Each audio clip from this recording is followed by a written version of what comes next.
Latgales senioru balva kļūst par ļoti skaistu un siltu tradīciju.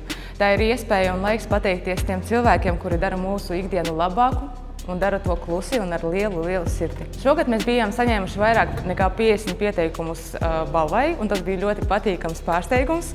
Katrs no nominētiem senioriem un arī tie, kas nominēja kādu, ir mūsu sabiedrības neatņēmamie ķieģelīši. Tās sastāvdaļas, uz kurām mēs varam droši stāvēt, balstīties un arī būvēt nākošo Latgali, kura ir stipra, kura valda siltums un kurā ir cieņa starp paudzēm.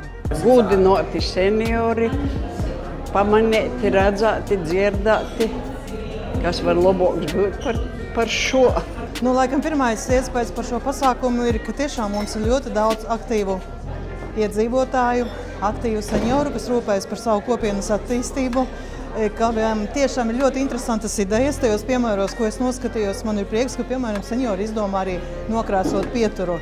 Un arī tas, ka rūpējas ne tikai par savu kopienu, bet arī to, kā savu kopienu uzturēt pilsētā, plašākā Latgales reģionā. Šī man bija ļoti jauka iepazīšanās. Saliedētības balva, liela atbildība, pārsteigums, negaidīts. Paldies visām kopienām, kas dara un izdara.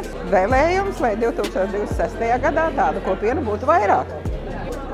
Es domāju, tas aktuāli, lai tiem senioriem dotu stimulu un apsastoties, bet arī sprīšku kaut ko darāt.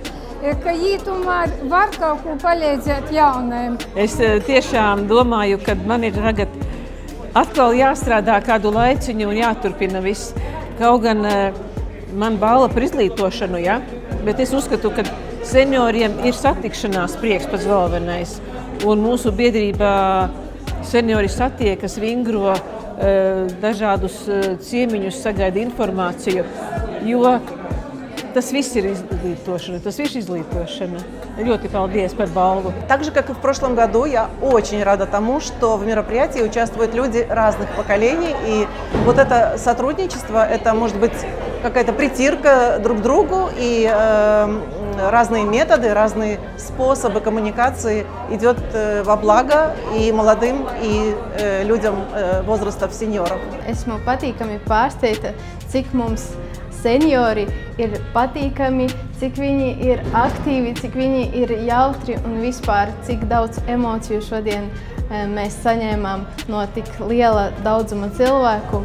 Tas bija ļoti sirsnīgi vispār skatīties uz cilvēkiem, kuri dabūs balvas, kuriem acīs spīd